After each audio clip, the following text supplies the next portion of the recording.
हर खबर पर होगी आपकी पकड़। डाउनलोड कीजिए एबीपी लाइव ऐप।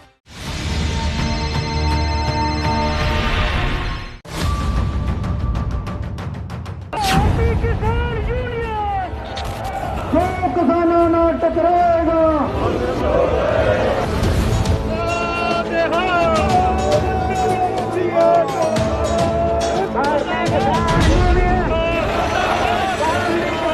मोदी सरकार किसानों से जुड़े 3 बिल लेकर आई। बिल का विरोध बीजेपी की सबसे पुरानी सहयोगी अकाली दल ने किया, जबकि विरोधी होकर भी शिवसेना ने इसका समर्थन किया। तो कुछ तो कारण रहा होगा। क्या किसानों से जुड़े बिल पर कुछ लोग भ्रम की खेती कर रहे हैं? मेरी जमीर ने नहीं माना कि हम किसानों को ऊपर वो थोपे, मैं उस ऐसे मंत्रिमंडल का हिस्सा बनूं, ऐसी सरकार का हिस्सा बनूं जो मेरे धरने पे बैठे मेरे भाई बहनों के ऊपर थोपा जाए, जिससे वो सोचे उनका भविष्य खत्म हो जाएगा। ये दुष्प्रचार किया जा रहा है कि सरकार के द्वारा किसानों को एमएसपी का लाभ नहीं दिया जाएगा। पंजाब और हरियाणा में ही ज्यादा किसान विरोध करते हैं, जबकि बाकी राज्यों में कोई बड़ा विरोध नजर नहीं आता। तो कुछ तो कारण होगा। क्या इस बिल को लेकर कुछ लोग कंफ्यूजन की फसल को लहलाना चाहते हैं? ये ऑर्डिनेंस है सिर्फ जमाखोरों की मदद करने का ऑर्डिनेंस। वो खेत और खलिहान को पूंजीपतियों को गिरवी रखना चाहते हैं, हम किसान को खुद मुख्तियार बनाना चाहते हैं। ये सरासर झूठ है। बिहार में चुनाव होने जा रहा है। बिहार में करीब 3 करोड़ लोग किसान परिवार से जुड़े हुए हैं, लेकिन चुनावी राज्य में बिहार में कृषि सुधार बिल का बड़ा असर नहीं दिख रहा है। इसके पीछे कुछ तो कारण होगा। एक तो सरकारी खरीद खत्म कर देंगे, प्राइवेट लोगों के हाथों में आ जाएगी। ये जब ढांचा जब बिगड़ जाएगा तो फिर बड़े बड़े पूंजीपति अपनी मनमानी करके किसानों को दबाएंगे। गलत है, किसानों के साथ धोखा है। उत्तर प्रदेश में करीब 2 करोड़ 34 लाख किसान हैं, लेकिन पंजाब और हरियाणा के किसानों की तरह आखिर यूपी के किसान सड़कों पर क्यों नहीं उतर रहे हैं? क्या यूपी के किसानों को इस बिल से कोई दिक्कत नहीं है, या फिर सिर्फ गलत जानकारी के खेत में किसानों को उतारा जा रहा है? वो कौरवों के साथ खड़े होंगे या किसान रूपी पांडवों के साथ जो धर्म और न्याय के साथ है। हमारी सरकार किसानों को एमएसपी के माध्यम से उचित मूल्य दिलाने के लिए प्रतिबद्ध है। देश की विकास दर में जब ऐतिहासिक गिरावट आई, तब किसान ही थे जिन्होंने भारत की अर्थव्यवस्था को संभाला। ऐसे में किसान किसी के भ्रम में न फंसे और कोई किसान को फायदा दिखाकर घाटे की मंडी में अकेला न छोड़ दे। इसलिए आज आप घंटी बजाओ शो देखिए।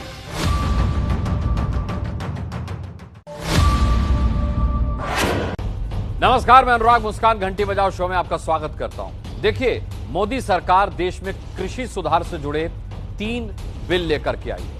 किसान प्रदर्शन कर रहे हैं। सरकार की पुरानी साथी रही अकाली दल से मंत्री हरसिमरत कौर इस्तीफा दे चुकी हैं। सवाल उठता है कि प्रधानमंत्री के भरोसा मिलने के बाद भी किसान और हरसिमरत कौर क्यों नहीं समझ रहे हैं? पूरा विवाद सरकार की तरफ से किसानों की आय बढ़ाने, सुरक्षा देने और खेती का ढांचा मजबूत करने से जुड़े 3 बिलों को लेकर के है।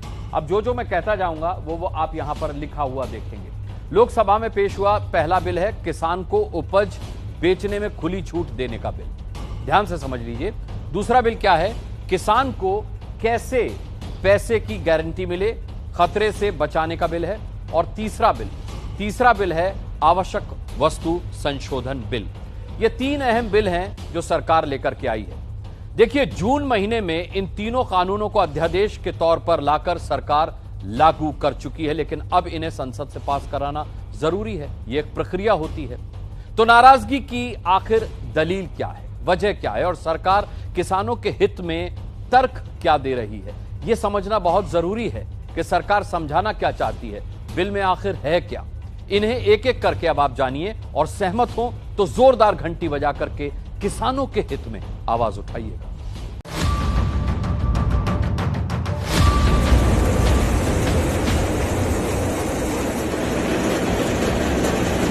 किसान गेहूं उगाता है, तब आप रोटी खा पाते हैं।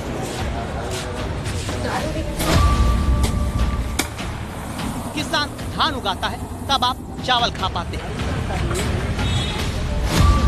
लेकिन गेहूं, धान और दूसरी फसलें उगाने वाले भारत के किसान के हाथ में मेहनत के बदले आय के दाने भी बढ़ जाएं, कमाई ज्यादा हो, इसलिए केंद्र सरकार लोकसभा में पहला बिल लेकर आई जिसका नाम है the farmers produce trade and commerce promotion and facilitation bill 2020। सरल भाषा में कहें तो किसान को उपज बेचने में खुली छूट देने वाला कानून।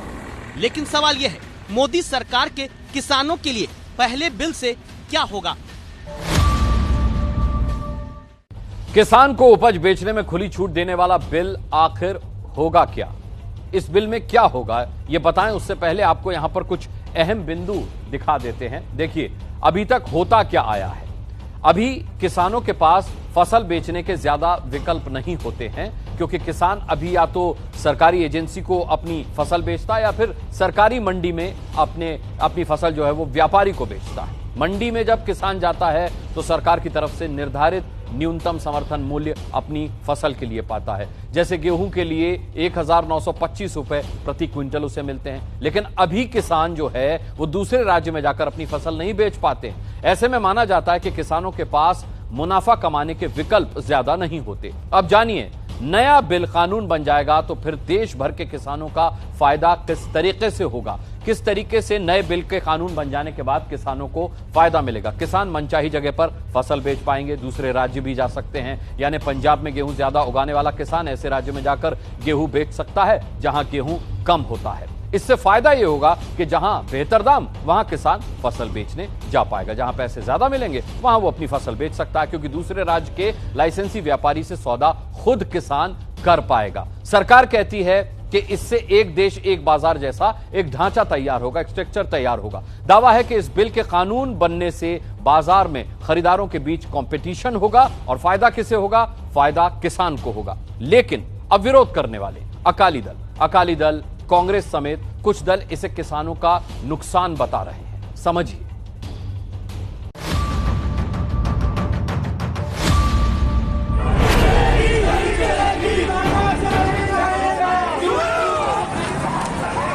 पिछले हफ्ते की बात है, 10 तारीख को हरियाणा के कुरुक्षेत्र में किसानों ने प्रदर्शन किया, लाठीचार्ज तक हुआ।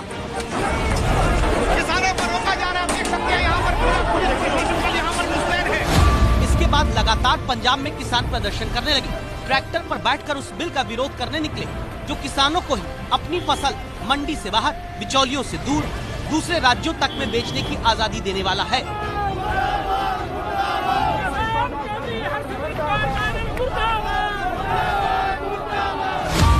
इस बिल के विरोध में केंद्रीय मंत्री हरसिमरत कौर ने मोदी सरकार से इस्तीफा दे दिया और कांग्रेस इसे किसान विरोधी बिल बताने लगी।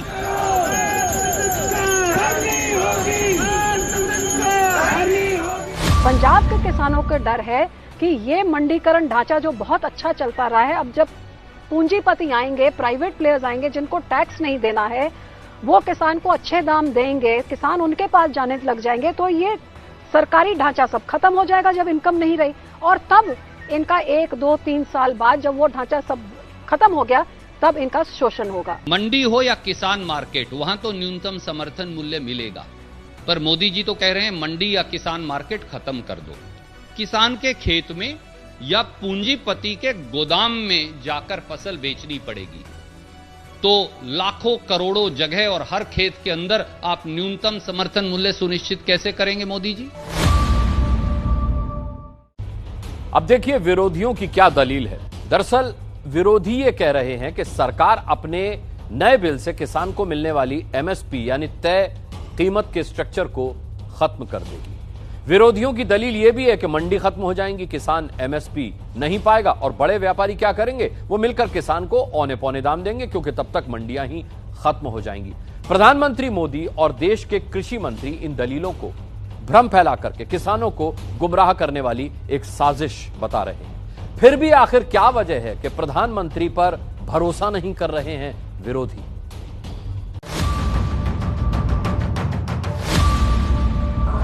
अब ये दुष्प्रचार किया जा रहा है कि सरकार के द्वारा किसानों को एमएसपी का लाभ नहीं दिया जाएगा। ये भी मनगढ़ंत बातें कही जा रही हैं कि किसानों से धान, गेहूं इत्यादि की खरीद सरकार द्वारा नहीं की जाएगी। ये सरासर झूठ है, गलत है, किसानों के साथ धोखा है। हमारी सरकार किसानों को एमएसपी के माध्यम से उचित मूल्य दिलाने के लिए प्रतिबद्ध है। प्रधानमंत्री जब खुलकर कह रहे हैं कि भरोसा रखिए, देश के किसानों को अपनी उपज कहीं भी बेचने की आजादी देकर सरकार न्यूनतम समर्थन मूल्य और मंडी के ढांचे को खत्म करने नहीं जा रही, तो फिर किसान क्यों भरोसा नहीं कर रहे? वो मंडीकरण को खत्म करने लग रहे हैं ना, उनके कहने से क्या होता है? बहुत कुछ कहती है सरकार तो। किसानों को बिल से अपना नुकसान समझने के पीछे कारण है पंजाब में मंडियों का मजबूत ढांचा और आढ़तियों बिचौलियों की मुनाफे का खेल। पंजाब में करीब 48,000 आढ़ती यानी कमीशन एजेंट मंडी में काम करते हैं। आढ़ती किसान और खरीदार के बीच बिचौलियों का रोल निभाते हैं। हर आढ़ती 20 से लेकर 200 किसानों की फसल बिकवाने का काम करता है। पंजाब और हरियाणा में करीब 80,000 करोड़ रुपए के गेहूं और धान की खरीद आढ़तियों के जरिए ही होती है। ऐसे में ये आढ़ती पंजाब और हरियाणा में सिर्फ राजनीतिक रूप से ही मजबूत नहीं, बल्कि दावा है कि ये मुसीबत में किसानों के काम भी आते हैं। पहले आढ़ती अपनी फसल बेचते थे, अब भी ऐसे ही बेचे, क्योंकि एक जिम्मेदार कहाँ पे जाएगा, कहाँ उसका बैंक अकाउंट कहाँ पे जाएगा? वो कोई उसके बेटे को कोई सरकारी नौकरी नहीं है, किसी को भी घर में से एक सिर्फ आढ़ती है। अगर हमारे पास 1 लाख की फसल हुई है तो हम आढ़ती से 2 लाख रुपया उठा कर ले आ सकते हैं। एक किसान अपनी बेटी की शादी नहीं कर सकता। तो क्या सिर्फ इसीलिए बिल को खराब मान लिया जाए, क्योंकि सरकार तो भरोसा दे रही है कि न मंडी खत्म होगी न आढ़ती, बल्कि किसानों का ही फायदा होगा। आज मंडियों में 50 आढ़ती खरीद करते हैं।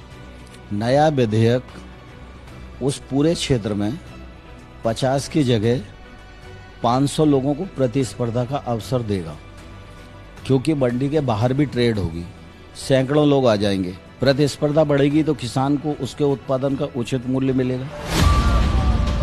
लेकिन किसानों का एक डर ये भी है कि आज भले एमएसपी मिल जाए, आगे ऐसा ना हो कि बाहर के व्यापारी न्यूनतम समर्थन मूल्य के लिए भी तरसा दे।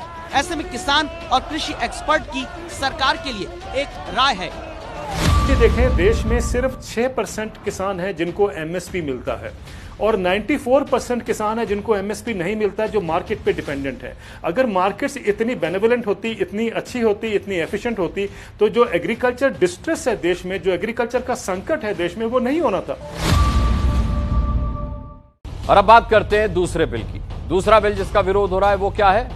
वो है the Farmers Empowerment and Protection Agreement of Price Assurance and Farm Services Bill, यानी किसान को पैसे की गारंटी, खतरे से बचाने का बिल। इस बिल के कानून बनने से क्या होगा, देश में आखिर क्या होगा, ये बताएं उससे पहले ये देखिए अभी क्या होता है।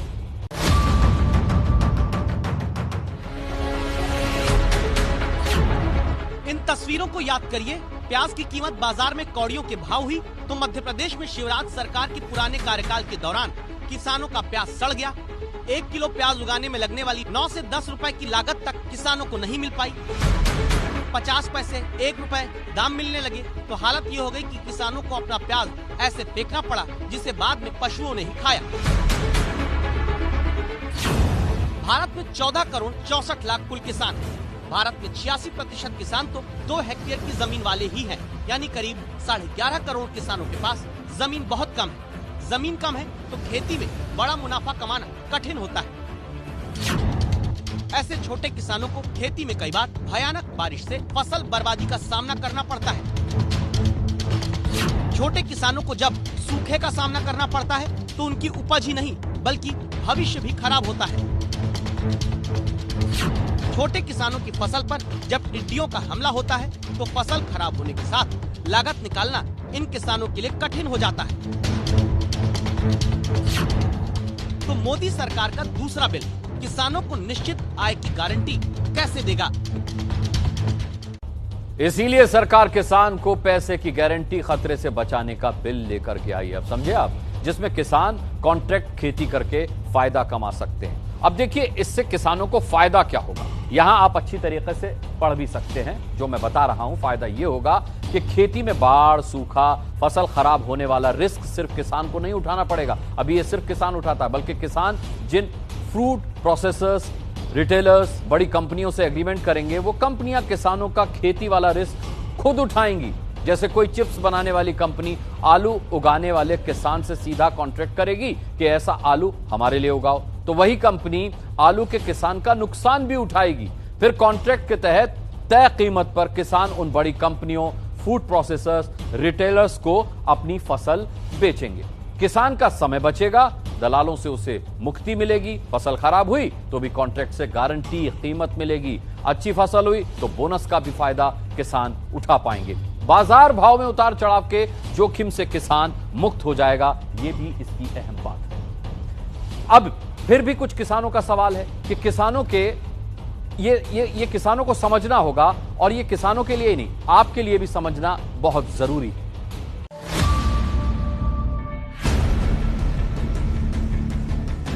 ऐसा नहीं है कि देश में किसान कोई पहली बार कॉन्ट्रैक्ट पर खेती करेंगे। जब मोदी सरकार उसी को कानून बनाकर किसानों का हित बताकर लाई, तो बिल विरोधी किसान अंबाला में संवाददाता जैनेंद्र को बताते हैं। फार्मर बड़े चाव से कॉन्ट्रैक्ट कर लेता है कि मैं आज के बाद जो फसल मैंने बोई है, बिकने का कोई मुझे संशय ही नहीं रहा। इस चाव के अंदर उस फसल को पैदा कर लेता है। अगर तो रेट राइज कर जाते हैं, कंपनी के पास इतने बहाने हैं क्वालिटी को लेकर के, क्वालिटी के जो तोल के स्टैंडर्ड है उनको लेकर के। कोई भी हिंदुस्तान के अंदर कोई फार्मर ऐसा नहीं है, चाहे 1000 एकड़ की फार्मिंग करता हो, जो इतना साधन संपन्न हो कि इनके स्टैंडर्ड के मुताबिक क्वालिटी या जो तोल का जो देने का तरीका है या पैकिंग का जो तरीका है वो कर सके। सो ये ऐसे बहाने और ऐसे नुक्ते बीच में रख लेते हैं कॉन्ट्रैक्ट के अंदर कि किसान को कैंसिल करके उस कॉन्ट्रैक्ट को तोड़ के कंपनियां भाग जाती हैं। इसी आधार पर 3 में से दूसरे बिल का विरोध करने वाले दलों और किसानों की दलील ये है कि बड़ी कंपनियों के दबाव में कॉन्ट्रैक्ट खेती करता किसान मजदूर बन जाएगा और खेती का सेक्टर असंगठित है।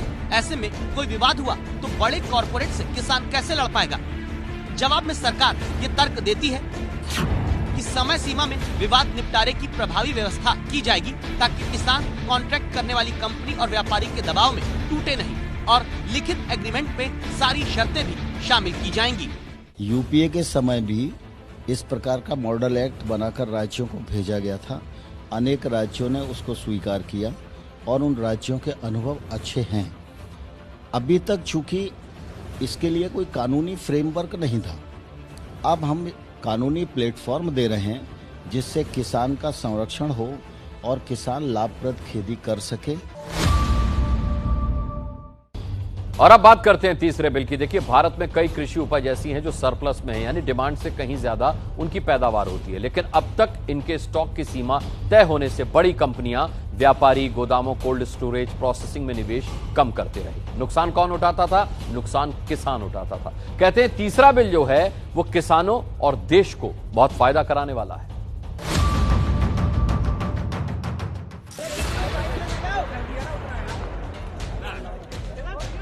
भारत में हर साल एक वक्त ऐसा आता है जब देश में सबसे प्रमुख और हर घर में, हर सब्जी में लगभग इस्तेमाल किया जाने वाला आलू मंडियों के बाहर, खेतों के बाहर किसान फेंकने लगते हैं। यह हालत इसलिए होती है क्योंकि भारत में अत्यधिक उपज हो जाने पर कीमतें बाजार में घट जाती हैं। जैसे पिछले दिनों आलू उगाने वाले किसानों को सैकड़ों किलो आलू बेचने पर भी 1 रुपए का मुनाफा होता दिखा, तो वो आलू फेंकने लगे। खड़ी कराई हमारी लगा के हमको 773 रुपए सामने दिए हमने, और 50 कट्टे के 1 रुपया मिला हमको। 1 रुपया दे क्या 1 रुपया लेकर आए हैं और इनको मिला केवल 1 रुपए। अब देखिए केवल 1 रुपए मिला। अब मोदी सरकार जो एसेंशियल कमोडिटी अमेंडमेंट बिल लेकर आई, उसके मुताबिक तिलहन, खाद्य तेलों, प्याज और आलू को आवश्यक वस्तुओं की सूची से हटा दिया गया है। यानी आलू, प्याज, खाद्य तेलों को अब स्टॉक करके रखा जा सकता है। सरकार का दावा है कि स्टॉक लिमिट हटाने से बड़ी कंपनियां cold storage, food supply chain में निवेश करेंगी। लेकिन विरोधियों का तर्क यह है कि इससे तो कारोबारी जमाखोरी करके कीमतों में अस्थिरता लाएंगे, जिसका खामियाजा शहर में आपको उठाना पड़ेगा। जैसे अभी दावा हो रहा है कि प्याज को 3 महीने के भीतर लिमिट से ज्यादा स्टॉक करके मुनाफाखोर अब महंगा प्याज बाजार में उतार रहे हैं। सरकार ने एसेंशियल कमोडिटी एक्ट के ऊपर जो एक स्टॉक लिमिट का जो प्रावधान था वो हटा दिया है। अब कोई भी ट्रेडर जो है जितना मर्जी स्टॉक रख सकता है और सरकार उससे पूछेगी भी नहीं। तो ये तो एक लीगलाइज कर दिया गया है होर्डिंग को, तो ये भी एक बहुत बड़ा फैक्टर है। और आगे से जब भी प्राइसेस बढ़ें तो मुझे लगता है कि अब देश को समझ आना चाहिए कि अब हमारे यहाँ होर्डिंग लीगलाइज हो चुकी है और प्राइसेस में बढ़ने का कारण एक मुख्यतः कारण ये भी है। जवाब में सरकार की तरफ से दलील ये दी गई है कि स्टॉक लिमिट लागू कर देंगे अगर उपज की कीमत दोगुनी हो जाएगी और युद्ध, प्राकृतिक आपदा, असाधारण कीमत बढ़ने पर सरकार नियंत्रण वापस अपने हाथ में ले लेगी। ये रिपोर्ट्स आपने देख ली। हमें भरोसा है कि देश में एग्रीकल्चर रिफॉर्म के तीनों बिलों पर भ्रम का जवाब आपको अच्छी तरह से मिल गया होगा और साथ ही हम ये उम्मीद भी करते हैं कि सरकार किसानों की आशंकाएं, उनकी शंकाएं, उसका भी हल निकालने की कोशिश करेगी। आप सहमत हैं तो जोरदार घंटी बजाइए आज की इस कवर स्टोरी पर और अपनी सहमति जताइए।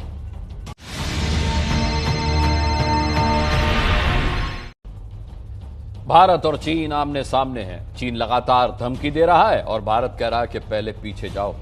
चीन को पीछे जाना होगा क्योंकि भारत से पहले उसे अमेरिका जंग में हरा सकता है और ऐसा कहने की वजह ताइवान है जिसे चीन जंग की धमकी दे रहा है और ताइवान के साथ खड़ा है कौन? अमेरिका। अपने सरकारी अखबार के जरिए चीन ने ताइवान को लगातार धमकी दी है। क्या? आज सुबह ताइवान की एयर स्पेस में चीन के जो 18 लड़ाकू विमानों ने घुसपैठ की उसे चीन ने ताइवान के टेक ओवर का रिहर्सल बताया है। चीन ने ताइवान को धमकाया है कि जो मिलिट्री ड्रिल ताइवान के पास वो कर रहा है, दरअसल उसे वो दबोचने की प्रैक्टिस कर रहा है। अब सवाल यह है कि चीन ने अगर ताइवान पर हमला किया तो वो बिना लड़े ही भारत से कैसे हार जाएगा? चीन की कैसे घंटी बजने वाली है, ये रिपोर्ट देखिए और समझिए।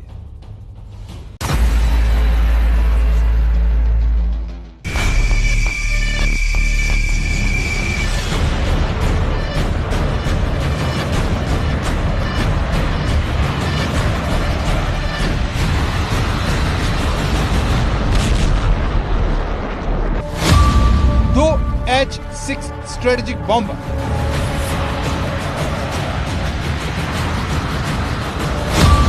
8 J-16 लड़ाकू विमान,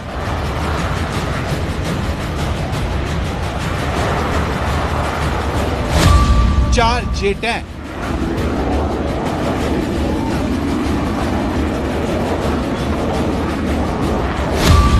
और 4 J-11 फाइटर प्लेन।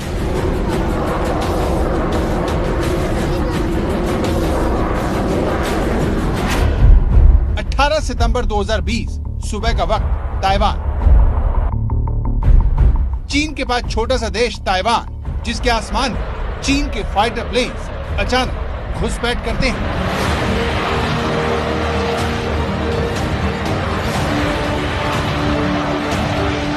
ताइवान में चीन की घुसपैठ अब तक की सबसे बड़ी थी, क्योंकि एक साथ ताइवान में 18 लड़ाकू विमान चीन शायद ही पहले कभी भेजे थे।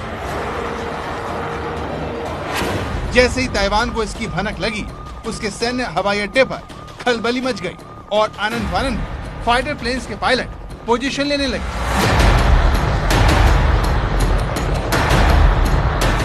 सवाल उठता है कि भारत से तनाव के बीच चीन ताइवान को क्यों धमकाया? ऐसा क्या हो गया जिससे जिन पे इतने नाराज हो गए कि उन्होंने 18 लड़ाकू विमान ताइवान भेज दिए?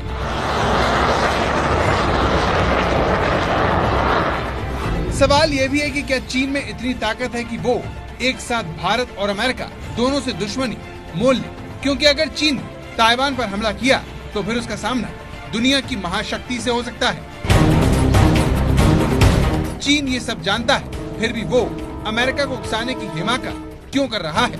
ये समझने के लिए चीन के खिलाफ अमेरिका के अभेद्य किले में तब्दील हो रहे ताइवान को देखिए, जहां गुरुवार को अमेरिका के सहायक विदेश मंत्री कीथ क्रेच ताइवान पहुंचे।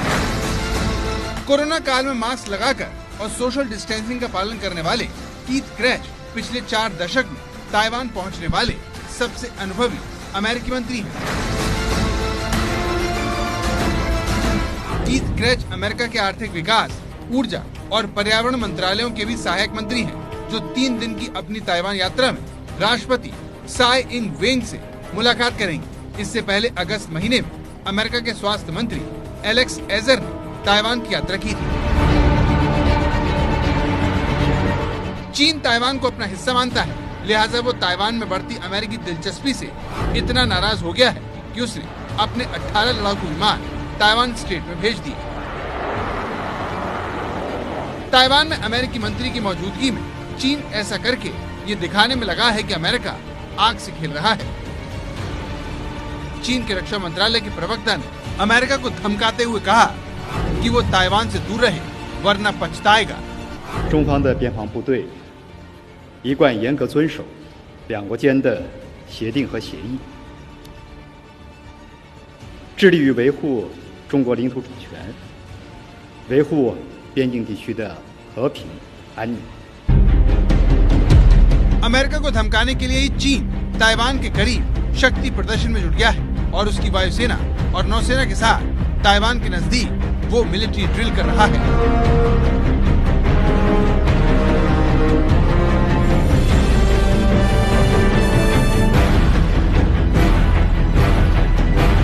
今天开始，中国人民解放军东部战区在台海附近组织实战化演练。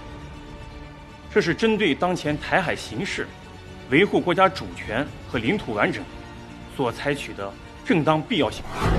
चीन की योजना ताइवान को अपने में मिलाने की है ताकि वो वन चाइना पॉलिसी को बरकरार रख सके और दक्षिण चीन सागर में अमेरिकी दबदबे को खत्म कर सके।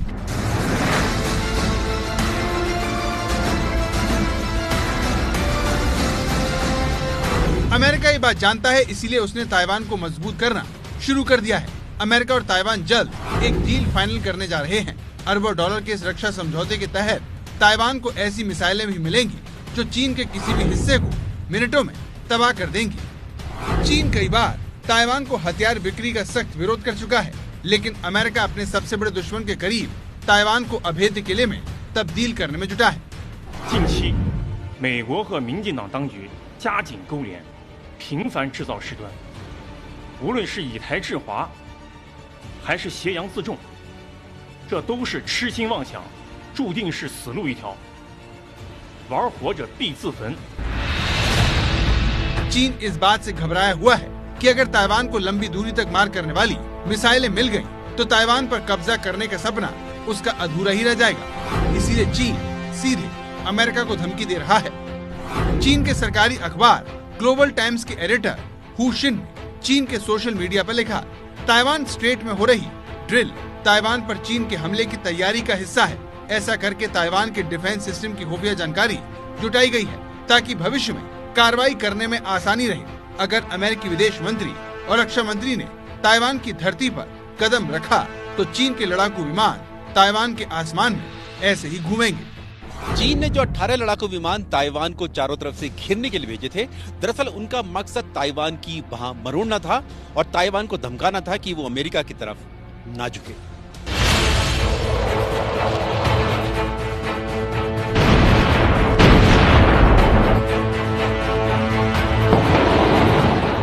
लेकिन 100 से ज्यादा F-16 लड़ाकू विमानों से लैस ताइवान चीन की कम्युनिस्ट पार्टी की गुलामी मानने को तैयार नहीं है।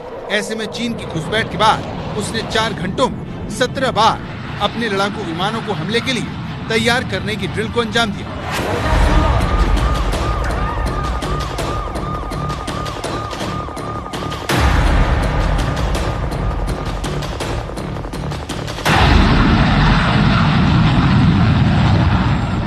चीन भले ही ताइवान के मुकाबले बड़ी ताकत हो, लेकिन खुद चीन की सेना की रिपोर्ट कहती है कि पीपल्स लिबरेशन आर्मी ताइवान को फतह करने की स्थिति में नहीं है। इतनी तैयारियों के बावजूद ताइवान के खिलाफ ऐसे ऑपरेशन चलाना अब भी इस देश की प्राकृतिक भौगोलिक स्थिति के कारण संभव नहीं है। इसके अलावा चीन के लैंडिंग उपकरण और रसद क्षमता भी अपर्याप्त है। लिहाजा अभी ताइवान पर पूरी तरह से हमला करने की औपचारिक युद्ध क्षमता चीन के पास नहीं है। ये वाकई बेहद चौंकाने वाली बात है कि जिस PLA सेना का आधुनिकीकरण चीन के राष्ट्रपति शी जिनपिंग के नेतृत्व में हो रहा है, वो सेना ताइवान जैसे छोटे देश को नहीं जीत सकती। क्या वाकई में ऐसा है? ये जानने के लिए हमने एक रक्षा जानकार से बात की। ताइवान की स्ट्रेटेजिक लोकेशन इस तरह की है कि अगर वो चाइना के कब्जे में आता है तो चाइना अपने साउथ चाइना सी में जो उसका जो एकाधिकार का दावा है उसको और अधिक मजबूत करेगा और नॉर्थ ईस्ट एशिया में भी वो अपने प्रभाव को बढ़ाएगा। यूएस के जो बेसिस हैं उसके ऊपर भी अपने प्रभाव को बढ़ाने की कोशिश जो है ताइवान के डिप्लॉयमेंट के माध्यम से कर सकता है। ताइवान के जो डीप पोर्ट्स हैं उसका भी इस्तेमाल चाइना अपने पर्पजेस के लिए, अपनी सबमरीन्स के लिए कर सकता है। तो हर लिहाज से देखें तो ताइवान की जो स्ट्रेटेजिक लोकेशन का बहुत बड़ा एडवांटेज चाइना को मिल सकता है यदि चाइना ताइवान के ऊपर कब्जा करता है, और इसका बहुत बड़ा खामियाजा पूरी यूनाइटेड स्टेट्स को, जापान को और साथ में जो साउथ चाइना सी के जो अन्य देश हैं उन्हें भुगतना पड़ सकता है। यानी बार बार धमकी देने वाला, अपने हथियार दिखाने वाले चीन के लिए भारत छोड़िए, ताइवान जैसे छोटे देश पर हमला करना भी उसके बस की बात नहीं है। ऐसे में जब ताइवान के साथ अमेरिका खड़ा हो तो जिनपिंग के लिए ये मिशन इम्पॉसिबल ही साबित होगा। लेकिन यहाँ दो अहम सवाल है। पहला, अगर चीन ने ताइवान पर हमला किया तो क्या अमेरिका जंग में कूदेगा? चीन और ताइवान का तनाव भारत के लिए कितना फायदेमंद है? अमेरिका में जल्द चुनाव होने वाले हैं, इसीलिए चीन पर दबाव डालकर ट्रंप ये साबित करने में लगे हैं कि चीन को लेकर उनका रवैया प्रतिद्वंदी जो बाइडेन से सख्त है। इसीलिए अमेरिका ताइवान को AGM-84HK स्लैमर मिसाइल देने जा रहा है। हवा से जमीन पर मार करने वाली इस मिसाइल को बोइंग कंपनी ने बनाया है। ये चीन के किसी भी हिस्से पर सटीक निशाना लगा सकती है। ताइवान की समुद्री सीमा में चीन दबाव बढ़ा रहा है, लेकिन ये मिसाइल हासिल करने के बाद ताइवान चीन के किसी भी वॉरशिप को पलक झपकते ही तबाह कर देगा। चाइना और ताइवान के बीच में युद्ध छिड़ता है तो इसका एस्केलेशन होगा और अमेरिका भी इसमें शामिल होगा। ताइवान और अमेरिका के जो संबंध हैं वो बेहद गहरे हैं। यूएस ताइवान सिक्योरिटी रिलेशंस 1979 के तहत अमेरिका ताइवान को सारी सैनिक सामग्री प्रोवाइड कराता है, और अब अमेरिका ऐसा लगता है कि अपनी स्ट्रेटेजिक एम्बिग्युइटी की पॉलिसी को पीछे छोड़कर ताइवान के प्रति स्ट्रेटेजिक क्लैरिटी की पॉलिसी को अपनाएगा, जिसमें कि वो ताइवान को हर तरह की मदद देगा। ताइवान के पक्ष में अमेरिका युद्ध भी लड़ेगा और ताइवान को आगे चलकर एक स्वतंत्र राष्ट्र के रूप में अमेरिका मान्यता भी दे सकता है। और अमेरिका की इंडो पैसिफिक स्ट्रेटजी को यदि सफल होना है तो ताइवान को जो है स्वतंत्र रूप से राष्ट्र के रूप में बने रहना बेहद आवश्यक है। यानी ताइवान के पास हथियार भी हैं और भौगोलिक एडवांटेज भी, लेकिन फिर भी चीन से मुकाबले के लिए उसे अमेरिका की मदद की दरकार होगी। ऐसे में बड़ा सवाल ये है कि क्या ताइवान की मदद के लिए अमेरिका आगे आएगा? क्या भारत से पहले अमेरिका चीन को हराएगा? चीन अपनी विस्तारवादी नीति के कारण पूरी दुनिया में अकेला पड़ गया है। अमेरिका हो या फिर चीन के दूसरे पड़ोसी देश जापान या फिर वियतनाम, सभी उससे परेशान हैं और इसीलिए ये सभी देश चीन की दादागिरी से निपटने में जुट गए हैं। जापान भी अपनी सैन्य शक्ति बढ़ाने में लग गया है, तो वहीं बाकी देश एकजुट होते दिख रहे हैं। यानी आने वाले दिनों में चीन के खिलाफ एक पुख्ता गठबंधन बन सकता है, जो चीन को सबक सिखाने वाले देशों की मदद कर सकता है, जैसे भारत, जो लगातार चीन को उसी की भाषा में जवाब दे रहा है। ऐसे में ये जानना बहुत जरूरी हो जाता है कि अगर चीन का ताइवान वाला फ्रंट खुल गया तो इसका भारत के साथ उसके तनाव पर क्या असर होगा? चाइना के ऊपर अमेरिका के द्वारा किया गया हमला चाइना के लिए ताइवान स्ट्रेट में एक तरीके से अनसस्टेनेबल होगा और चाइना मल्टीपल फ्रंट की स्थिति को डील नहीं कर सकता, क्योंकि चाइना के पास जो ईस्टर्न थिएटर कमांड और वेस्टर्न थिएटर कमांड के बीच में एक जो विभाजन हो जाने की स्थिति में, टू फ्रंट वॉर की स्थिति में, जो कि एक दूसरे से काफ़ी दूरी पर स्थित हैं, चाइना के लिए ये बेहद दुष्कर कार्य साबित होगा कि वो ऐसी स्थिति में विजय हासिल कर सके। तो यदि ताइवान स्ट्रेट में जो है चाइना के विरुद्ध अमेरिका कोई कार्रवाई करता है तो इससे चाइना को एक बहुत ही बड़ा सेटबैक लगेगा और चाइना की पराजय एक तरीके से दोनों ही थिएटर्स में सुनिश्चित हो जाएगी और ये भारत के लिए बहुत बड़ा स्ट्रेटेजिक एडवांटेज होगा। और भारत और चाइना के बीच में भी यदि युद्ध छिड़ता है एट द सेम टाइम तो भारत को चाइना के ऊपर विजय हासिल करने में काफ़ी सहायता मिलेगी, काफ़ी आसानी होगी। चीन का इलाज दुनिया ढूंढ रही है, सभी देश भारत की तरफ देख रहे हैं, उससे प्रेरणा ले रहे हैं, लेकिन जो हालात बन रहे हैं उससे तो यही लगता है कि कहीं भारत से पहले अमेरिका चीन को न हरा दे।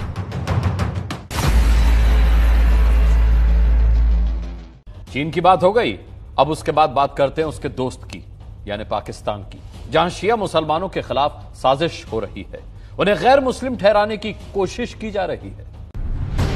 क्या पाकिस्तान में शिया मुसलमानों का बहिष्कार होगा?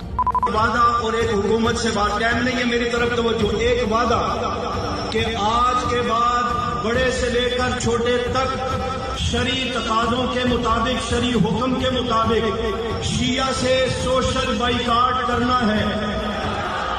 हाथ खड़े करके पक्की बात, अल्लाह से वादा, ला तत्तखिज़ू अदुव्वी व अदुव्वकुम, अल्लाह का हुक्म है, मेरा नहीं। क्या पाकिस्तान शिया मुसलमानों के खिलाफ कानून बनेगा? हुकूमत से ये कहना चाहता हूँ, कानून साजी करें इन बदबख्तों को जो सहाबा के खिलाफ कुफर करते हैं। शियत के कुफर के खिलाफ कानून साजी हो, कादियानियत की। पाकिस्तान में शिया मुसलमान खतरे में है। आतंकी संगठन सिपाही सहाबा पाकिस्तान ने पहले उन्हें काफिर ठहराने के लिए एड़ी चोटी का जोर लगाया, लेकिन अब पाकिस्तान में शिया मुसलमानों का बहिष्कार करने की सरेआम धमकी दी जा रही है। शरई हुक्म के मुताबिक शिया से सोशल बाइकाट करना है। हाथ खड़े करके पक्की बात, अल्लाह से वादा, ला तत्तखिज़ू अदुव्वी व अदुव्वकुम, अल्लाह का हुक्म है, मेरा नहीं। और सयाती कौमुन यसुब्बून अस्हाबी ला तुजालिसुहुम इला आखिरिही, ये रसूलुल्लाह सल्लल्लाहु अलैहि वसल्लम का हुक्म है, मेरा नहीं। ये वीडियो पाकिस्तान की वरिष्ठ पत्रकार नायला इनायत ने ट्वीट करते हुए लिखा, पाकिस्तान में शिया मुसलमानों के खिलाफ नफरत से भरा अभियान जारी है। पाकिस्तान में शिया मुसलमानों के न सिर्फ सामाजिक बहिष्कार की मांग की जा रही है, बल्कि सरकार से कानून बनाकर उन्हें अहमदिया मुसलमानों की तरह गैर मुस्लिम करार देने की मांग हो रही है। इस पर अमल करोगे और जो फिर भी उनके साथ बैठने से बाज नहीं आता तो मैं अकाबिर से दरख्वास्त करूंगा कि उनकी मिन्नत करो, समझाओ, नहीं समझते हम मजबूर होंगे नौजवानों को कहने पर कि टमाटरों से उसकी खिदमत की जाए। और हुकूमत से यह कहना चाहता हूँ, कानून साजी करें इन बदबख्तों को जो सहाबा के खिलाफ कुफर करते हैं। हाल ही में शिया मुसलमानों की हत्या के लिए कुख्यात आतंकवादी संगठन सिपाही सहाबा पाकिस्तान ने शिया मुस्लिमों के खिलाफ कराची में विरोध प्रदर्शन किया था।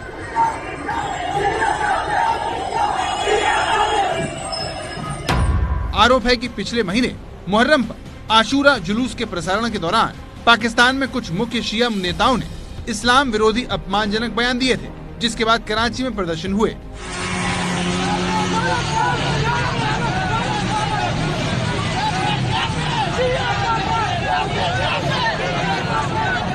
सड़क ही नहीं, पाकिस्तान के सोशल मीडिया पर हैशटैग शिया जीनोसाइड भी ट्रेंड करने लगा।